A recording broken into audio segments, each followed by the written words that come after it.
Assalamu alaikum. Today's hadith is hadith number 45 of Sahih Bukhari.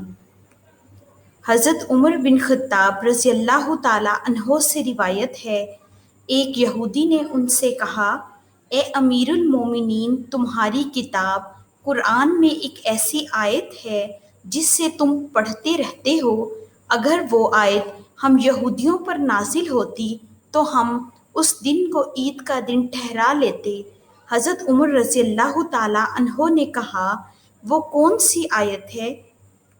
یہودی بولا، یہ آیت، آج میں نے تمہارے لیے تمہارا دین کامل کر دیا اور تم پر اپنی نعمت پوری کر دی اور دین اسلام کو تمہارے لیے پسند کر لیا۔ حضرت عمر رضی اللہ تعالیٰ عنہ نے کہا، ہم اس دن اور اس مقام کو جانتے ہیں جس میں یہ آیت نبی پاک صلی اللہ علیہ وآلہ وسلم پر نازل ہوئی۔ یہ آیت جمعے کے دن اتری جب آپ صلی اللہ علیہ وآلہ وسلم عرفات میں کھڑے تھے۔ Thank you for watching. Please subscribe our channel for more videos and hit the bell icon for notifications.